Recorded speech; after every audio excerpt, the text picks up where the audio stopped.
كلمتين وبس. حلقة بعنوان الشعور بالنقص، وهم ولا حقيقة؟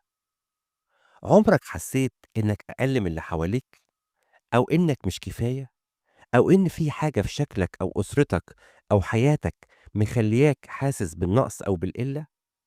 لو ده إحساسك خليني أقولك حاجة: الشعور بالنقص مش حقيقة، دي مجرد فكرة في دماغك. طب نتكلم على أسباب الشعور بالنقص.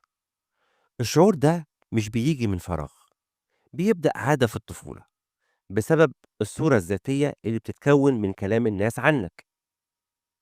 شكل جسمك لو كان مختلف عن اللي حواليك، كمان مستوى الأسرة الاجتماعي لو كنت شايفه أقل من غيرك، كمان المقارنات بين الإخوات اللي ممكن تزرع إحساس بعدم القيمة.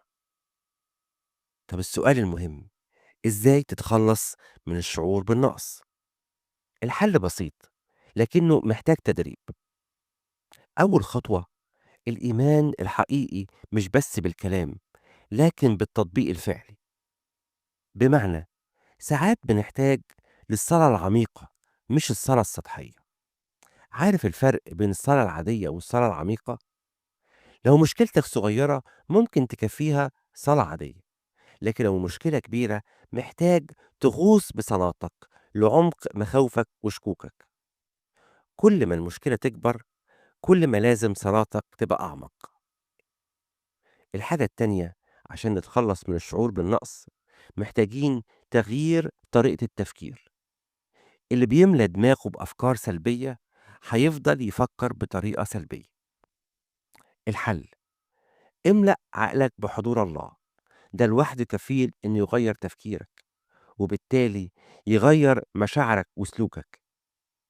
مثال على التغلب على الشعور بالخوف مثلا: الخوف من أقوى المشاعر اللي بتكسر الثقة بالنفس. ناس كتير عندهم خوف داخلي بيخليهم ينكمشوا ويبعدوا عن الحياة ويحسوا بعدم الاستقرار. لكن لو بدأت تراجع نفسك وتعيد تقييم شخصيتك وإمكانياتك، هتكتشف إنك مش ضعيف زي ما بتظن وتفكر. في الختام، الشعور بالنقص مش قدر، لكنه اختيار.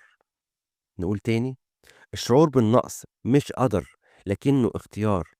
غير تفكيرك، هتتغير مشاعرك، وهتقدر تواجه الحياة بثقة وقوة. كلمتين وبس. إعداد وتقديم صموئيل القمص، ماجستير مشهورة من جامعة هولي صوفيا.